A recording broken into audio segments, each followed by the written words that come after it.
राष्ट्रवादी अजित पवार गटाच्या नेत्या रुपाली ठोंबरे पाटील सध्या आपल्या सोबत आहेत. आपण त्यांच्यासोबत चर्चा करूयात. ताई, पुण्यातील खराडी ड्रग्ज प्रकरणी आज खरं तर शिवाजीनगरच्या जिल्हा सत्र न्यायालयामध्ये प्रांजल खेवलकर आणि त्यांचे जे सोबतचे संबंधित सहकारी होते, आज त्यांची सुनावणी होती. खरं तर आपल्या पतीच्या समनार्थ रोहिणी खडसे कोट घालून आज कोर्टामध्ये दाखल झालेल्या होत्या आणि बाहेर पडत असताना सोबत तुम्ही त्यांच्यासोबत होतात. मुळामध्ये लक्षात घ्या, तुम्ही एका पक्ष म्हणजे मी माननीय अजितदादांच्या पक्षात आहे आणि त्या शरद पवार साहेबांच्या पक्षात आहेत. त्याआधी आम्ही वकील आहोत. मुळामध्ये त्यांनी कोट घालून आल्या म्हणजे त्या वकीलच आहेत. त्याच्यामुळे त्यांच्या ज्या काही पतीवर जे काही आरोप ठेवण्यात आलेले आहेत आणि ते आरोप ठेवल्यानंतर त्याच्यामध्ये ज्या काही त्यांना वाटत होतं की बाबा तपास काय चाललाय काय नाही चाललेला आहे, त्यासाठी त्या तिथं आल्या होत्या.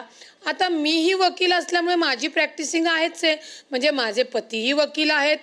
शौर्य असोसिएटमध्ये आम्ही एकत्र आहोत. ॲडव्होकेट पाटील ठोंबरे असोसिएट म्हणून आहे. त्याच्यामुळे आम्ही प्रॅक्टिसिंग लॉयर पहिले आहोत आणि त्याच्यानंतर आम्ही कुठल्या तरी पक्षामध्ये वेगवेगळ्या पक्षामध्ये काम करतोय. त्याच्यामुळे आम्ही पक्ष म्हणून तिथे नव्हतो.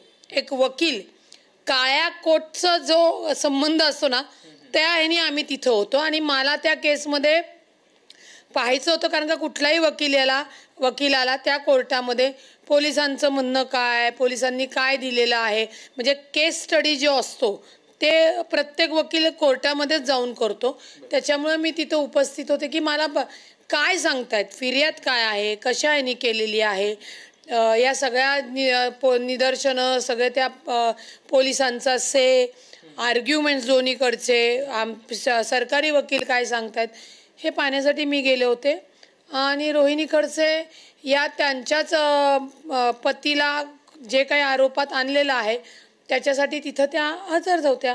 आता कुठल्या वकिलाला आपण कोर्टात येऊ नये हे सांगूच शकत नाही. ते प्रोफेशनल इथिक्स आणि त्या सगळ्या गोष्टी आहेत. त्यामुळे आम्ही वकील म्हणून तिथे होतो. खरं तर आपण बघितलं तर राष्ट्रवादी अजित पवार गटाच्या म्हणजे तुमच्याच पक्षाच्या नेत्या असलेल्या रुपाली चाकणकर प्रांजल खेवळकरच्या संदर्भात असं म्हणतात की प्रांजल खेवळकर काय बोळ्याने दूध पेत आहेत काय त्या प्रकरणामध्ये सापडायचं. म्हणजे एकीकडे तुमच्या पक्षाची जी आहे ती त्यांच्या विरोधात असलेली भूमिका आणि तुम्ही त्यांच्या संदर्भातलं घेतलेलं वकीलपत्र. मुळामध्ये वकीलपत्र मी नाही घेतलेलं. वकीलपत्र ॲडव्होकेट विजयसिंह ठोंबरे यांनी प्रांजल खेवलकरांचं घेतलेले. कुणाचं वकीलपत्र घ्यावं कोणाचं नाही घ्यावं हे प्रत्येक वकिलाचा अधिकार आहे. हे कुठल्याही पक्षातले असतील त्यांचा सांगण्याचा संबंध आणि अधिकार येतच नाही आणि तसा तो नाही आहे. आता रुपाली चाकणकर काय बोलल्या, हे कशा ह्याच्यातनं बोलल्या, हे मी एक वकील म्हणून बघायचं मला काही कारणच नाही आहे. त्यांचे जे काही त्यांनी वक्तव्य केलेली आहेत ते राज्य महिला आयोगाच्या ह्याच्यातनं केलेले आहेत का पक्षाच्या पदाधिकारी म्हणून केलेलं आहेत ते त्याच सांगू शकतील. आणि त्यांनी काय वक्तव्य केलं हे मी बघण्यापेक्षा मी एक वकील आहे. त्या केसच्या संदर्भात पोलिसांनी कशा पद्धतीने गुन्हा दाखल केलेला आहे, काय केलेलं आहे, रोहिणी खडसे हे पोलिसांबद्दल काय म्हणत आहे, नाहक त्याचा जो इफेक्ट आहे तो आमच्या सरकारवर पण पडत आहे, मग आमचे सरकारी वकील काय तिथं स्टँड घेत आहेत, हे एक वकील म्हणून पाहणं आमचं काम आहे.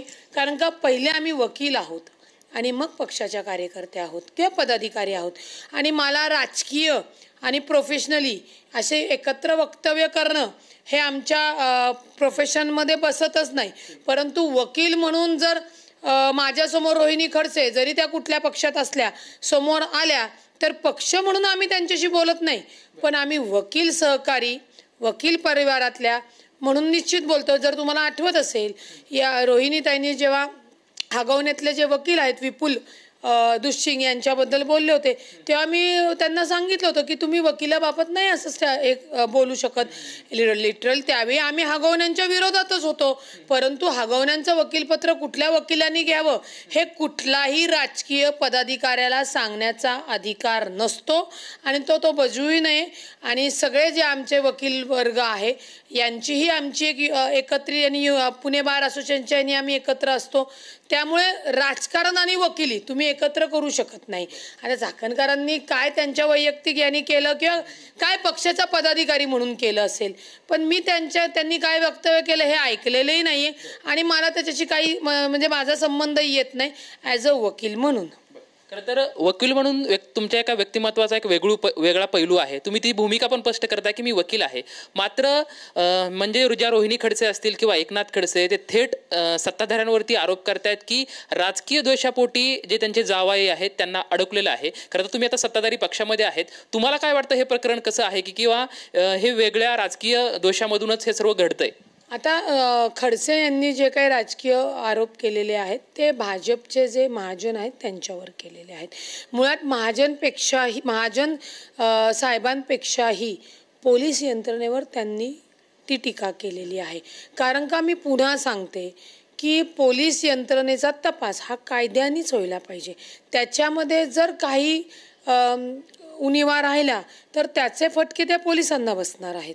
कारण का ज्या पद्धतीने त्यांनी हायकोर्टात किंवा बाकीच्या सगळीकडे या मूव्ह केलेल्या आहेत की त्यांचं म्हणणं होतं की अटक केल्यानंतर तुम्ही ती अटक घरच्यांना सांगितली नाही, का नाही सांगितली, त्याच्यानंतर त्यांच्या काय ते घरी तातडीने अटक केल्यानंतर विदाऊट सर्च वॉरंट नेलं, त्याच्यानंतर की मीडियापर्यंत हे व्हिडिओज गेले.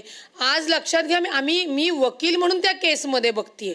आज जर रोहिणी खडसेचा नवरा तिथे नसता आणि दुसरा कोणी असता आणि ती जर केस माझ्याकडे असती तर याही गोष्टी आम्ही कायद्याच्या तपासून बघणं आमच्या वकिलांचं काम आहे आणि त्या गोष्टी राहू नये. त्याच्यामुळे मी कालही सांगितलं की पोलिसांनी योग्य पारदर्शक कायद्याच्या चौकटीत सगळ्या गोष्टी कराव्या जेणेकरून पोलिसांमुळे सरकारवर कुठले ताशेरे उडवले गेले नाहीत पाहिजे. आणि राहिला आमच्या अजितदादांचा प्रश्न तर आम्ही कोणावरही खोटे गुन्हे दाखल करणारा सांगणारं आमचं नेतृत्व नाही. त्याच्यामुळे त्यांनी जी काही टीका केलेली आहे ती काही कालांतराने येईलच समोर. कारण का हा शेवटी न्यायालयीन लढा आहे. न्यायालयीन लढामध्ये फक्त आणि फक्त मेहरबान कोर्टच आदेश आणि त्या कन्क्लुजनपर्यंत पोहोचू शकतं. राजकारणामध्ये कुणी उठणार, कुणी तक्रार आरोप करणार, कुणी डिसिजन देणार, अशीच शिक्षा द्या तशीच शिक्षा द्या, त्याला कायद्याच्या दृष्टीने शून्य व्हॅल्यू आहे. आणि आम्ही कायद्याचे पाईक आहोत. त्याच्यामुळे कायद्यांमध्ये जे चालतं त्याच्यावर संविधान घटना यावर आम्ही बोलणारे आहोत. आणि माझ्यासारख्या राजकीय कार्यकर्त्याची जबाबदारी कधी जास्त वाढते की मी वकील असल्यामुळे मी बेछूट बोलणं हे न शोभणारं आहे.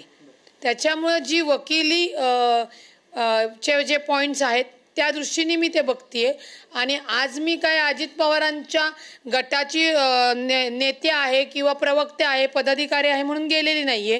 कोर्टामध्ये मी नेहमीच जाते. मग तो खुनाचा आरोप असू द्या, तो खंडणीचा आरोप असू द्या, तो भ्रष्टाचाराचा आरोप असू द्या, ॲज अ वकील म्हणून आमची जी ड्युटी आहे ते आम्हाला करणं गरजेचं आहे. आणि वकिली हे आमचं प्रोफेशनल आहे, पेशा आहे. आमच्या पेशामध्ये आम्ही कुणाची वकिली करावी आणि कोणाची करू नये हे प्रोफेशनल इथिक्स जे आहेत त्याला बघूनच आम्ही ते प्रामाणिकपणे करत असतो.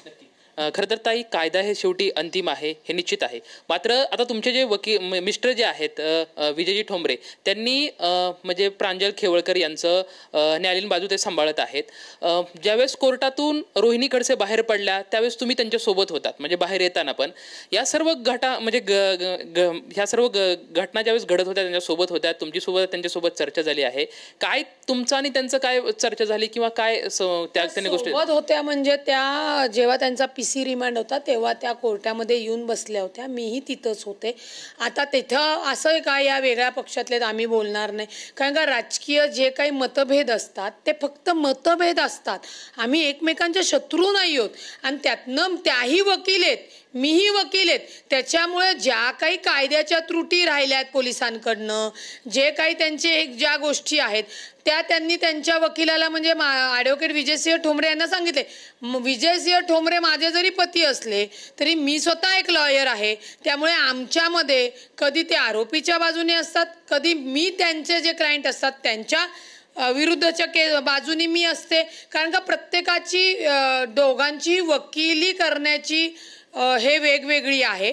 त्यामुळे क्लायंट्स वेगवेगळे असू शकतात.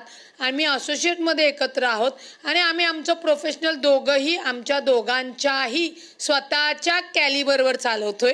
त्याच्यामुळे त्यांची वकिली ना माझ्यामुळं चालते ना माझी वकिली त्यांच्यामुळे चालते. आम्ही 2 वकील आहोत. 2 वकिलांनी नंतर एकत्र येऊन लग्नाचा विचार केला आणि लग्न केलेलं आहे. आणि मग त्यातनं मी विचार केला की मला माझ्या राष्ट्रवादी काँग्रेस पक्षामध्ये काम करायचं आहे.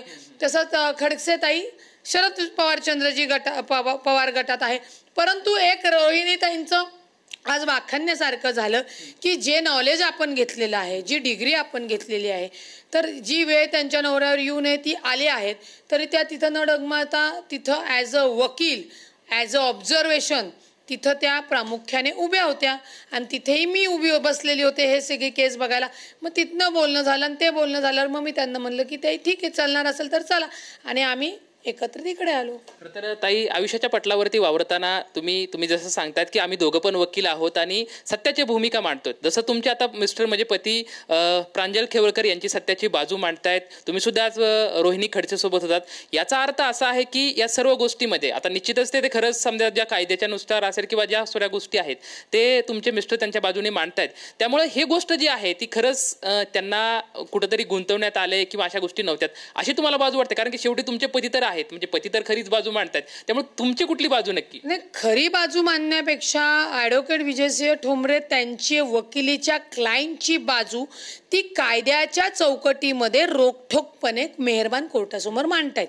त्याच्यामध्ये त्यांनी जे काही आर्ग्युमेंट केलं, म्हणजे आजचा तुम्हाला कोर्टरूममध्ये काय झालं सांगू का, की पोलिसांनी रिमांड आणला, पोलिसांनी 4 पुरुषांना पिसी मागितली आणि ज्यांच्याकडे ज्या महिला आहेत त्या महिलांकडे जे काही सापडलेलं आहे त्या महिलांचा MCR केला. हे कुठेतरी संशयाला दूर आहे. म्हणजे ॲज अ वकील म्हणून ज्या सगळ्यांचे जे वकील आहेत त्यांनी तिथं हीच भूमिका मांडली की पोलिसांनी या महिलांच्या दोघांची ज्यांच्याकडनं मिळाली आहे वस्तू, ती गांजा असेल किंवा काय, त्यांच्याकडं पिसी न मागता ज्यांच्याकडं काहीच मिळालं नाहीये त्यांच्याकडं मागतायत. त्याच्यामुळे त्या आरोपीचे जे वकील आहेत ते कसं काय सोडतील पोलिसांना? बाय लॉजमध्ये नाही हे करू शकत. आणि मी पुन्हा सांगते, ते पोलीस आहेत, पोलीस असल्यामुळे त्यांनी ते मनचाही कारभार नाही करू शकत, त्यांना कायद्यामध्येच या सगळ्या गोष्टी कराव्या लागतात. ह्युमन राईट्स म्हणून सुद्धा आपल्याकडे हे आहे की बाबा आरोपीचे अधिकार हे आहेत, आरोपीला अटक झाल्यानंतर आरोपीला जामीन मिळणं गरजेचं आहे, फक्त त्या कायद्याच्या प्रोसेसनं जावं लागतं. फक्त इथं एवढंच आहे की डॉक्टर प्रांजल खेवलकर हे रोहिणी खडसेचे पती आहेत म्हणून त्या अँगलनी तुम्ही बघतायत. उद्या समजा या जागेवर दुसरं कोणी असते तर रोहिणी खडसे त्यांच्यासाठी सुद्धा कोर्टात येऊ शकतात. आत्ता त्या पतीसाठी आल्यात म्हणून ही एक बातमीचा किंवा आपल्या चर्चेचा विषय झाला. उद्या त्या कुठल्याही दुसऱ्या केसेससाठी येऊ शकतात. उद्या रुपाली पाटील जरी सत्तेत असली परंतु समजा कुणाचा आरोप लावला असेल तर तो खून झालाय का नाही ती केस मी चालवणारच ना, मी सत्ताधारी आहे म्हणून मी केस चालवणार नाही असं होत नाही ना. ताई, शेवटी न्यायालयाचं एक ब्रीदवाक्य सत्यमेव जयते, तर सत्यमेव जयते तुम्हाला कुठल्या बाजूने वाटतंय? सत्यमेव जयते मेहरबान कोर्टासमोर आहे आणि लवकरच ते तुमच्या समोर मेहरबान कोर्टच जाहीर करेल. कारण का मीच जर तो रूल तोडला तर ते योग्य दिसणार नाही. परंतु ज्या काही त्रुटी पोलिसांच्या दिसलेल्या आहेत त्याच्यामुळे नाहक सरकार बदनाम होत आहे. या सगळ्या गोष्टी पाहणं गरजेचं होतं. म्हणजे तुम्हाला परत जाता जाता सांगते की फक्त जामीन मिळू नये म्हणून जे काही 7 ग्रॅम दाखवलेलं आहे तेही कोर्टाच्या निदर्शनास आणून दिलेलं आहे. नाहीतर असे अनेक लोक पार्टीमध्ये पकडले जातात, त्यांचं जे काही अंमली पदार्थामध्ये असतं त्याच्यामध्ये त्यांचा तो ज्या कमी प्रमाणात सापडला की जामीनही होतो. हे काय फक्त खेवलकरांच्याच साठी नाहीये, हा तुमच्यासाठी आहे, माझ्यासाठी, भारतातले जो नागरिक आहे त्यांच्यासाठी हा कायदा आहे. हा कायदा राजकारण्यांना लागू आहे, हा पोलिसांना लागू आहे, सरकारी कर्मचाऱ्यांना लागू आहे.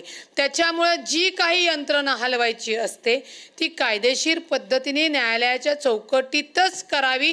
अन्यथा नाहक हे त्रुटी राहिल्यामुळे आपल्यावर आरोप टीकारोप होणारच. आणि जर ते कोर्टाने मान्य केले तर उद्या सरकार म्हणजे त्या यंत्रणेची म्हणजे याच्यामध्ये पोलीस बदनाम होतात आणि जनतेचा मग पोलिसांवर विश्वास राहत नाही.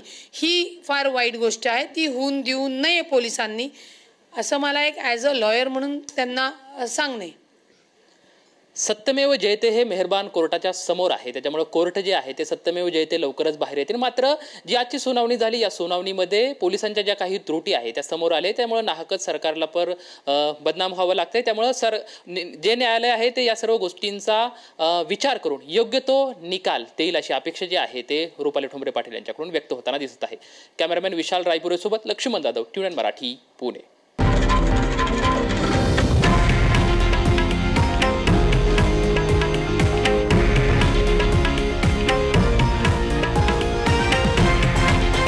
हे आहे देशातील नंबर 1 न्यूज नेटवर्क आणि आपण पाहत आहात TV9 मराठी, एकमेव.